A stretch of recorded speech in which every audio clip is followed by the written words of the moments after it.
Differentiation. It relates more to addressing students' different phases of learning from novice to capable to proficient rather than merely providing different activities to different students. What it is for every student. Every student has particular interests and learning preferences, as well as readiness level that varies over time and context. Each learner needs appropriate support. It is the use of flexible approaches to space, time, material, groupings, and instruction. Flexibility is a hallmark of differentiation, but no single instructional strategy is required to differentiate effectively. It is a systematic attention to readiness, interest, and learning profile. Learning profile is 1/3 of the domain of differentiation and consists of learning style, intelligent preferences, gender-related preferences, culture-related preferences. A single approach to intelligence preferences in the classroom is a narrow segment of a big picture of differentiation. It is done within a classroom. It is the antithesis of tracking. It is at the core of effective planning. It is varied avenues to the same essential understanding. Struggling students don't often benefit by doing less of what they don't understand, and it is not helpful for advanced learners to do more of what they already know. Differentiation asks students to work with essential understandings at varied degrees of complexity and with varied support systems. Information-based tasks and skills-based tasks should be congruent with students' current needs.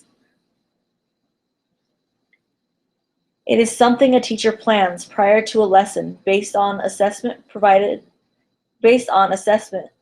evidence of student needs. It is proactive.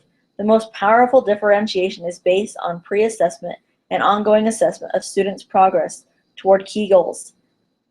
The teacher uses the assessment information to make proactive plans to address student needs. Some improvisation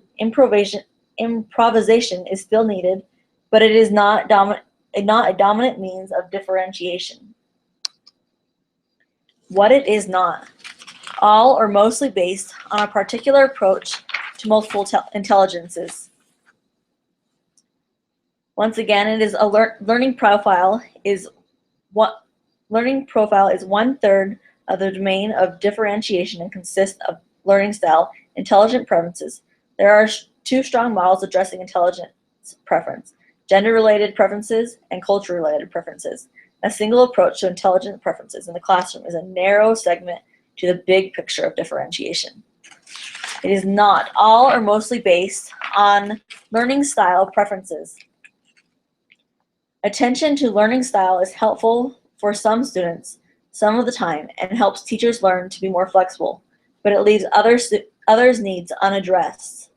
It is not synonymous with student choice. It is a balance of teacher choice and student choice. There are times when it's important for teachers to assign particular work to students because it will move them forward in key ways. At other times, it makes good sense for students to call the shots and learn about making wise choices. It is not individualization. It focuses on individuals, small groups, and class as a whole. Although it is an aim of differentiation to focus on individuals, it is not the goal to make individual lesson plans for each student. It is not more problems or books or questions for some students and fewer for others. It is not something a teacher does because it is just the thing to do. Sometimes it is something a teacher does in response to particular needs of particular human beings. Differentiation should be responsive instruction, not mechanical instruction. It is not something a teacher does on the spot when it becomes evident that the lesson isn't working for some students. It is not reactive or improvisational. It should be proactive. The teacher should plan prior to a lesson based on assessment evidence of student needs. It's not something that happens all day, every day. It is something that happens when there is a need for it. At times, whole class instruction is important and effective. Teachers need to build community as well as attend to individual needs.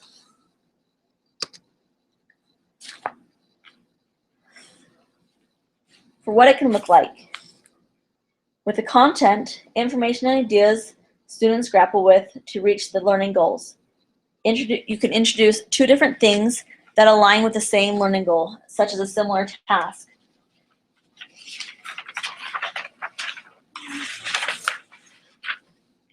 For example, when students enter the classroom, a teacher shows two different videos of emerging technologies. Then she explains to the students that everyone will complete the same type of tasks, like writing a short text, writing prompt, or a project. But they can choose either the first topic or the second topic to write about. The next way you can differentiate is through the process. It is how students take in and make sense of the content. You can ask the students to choose a station, such as a reading station or a reading and listening station, or another station where there's a video playing with subtitles. All of these stations give the same information, but have various ways of inputting the knowledge. The third option is product. It's how students show what they know and understand and can do.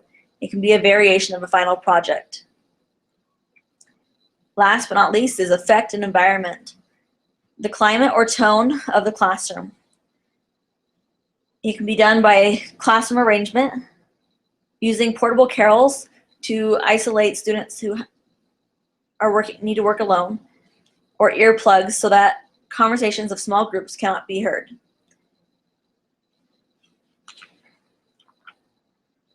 You can differentiate through these four processes according to the student's readiness, interest, and learning profile through a variety of instructional strategies. The readiness is a student's proximity to a specific learning goal. Interests are passions, affinities that motivate learning, and learning profile is preferred approaches to learning. A variety of strategies that can be used are small group instruction, independent projects, or complex instruction. Graphic organizers are another good one. Thank you.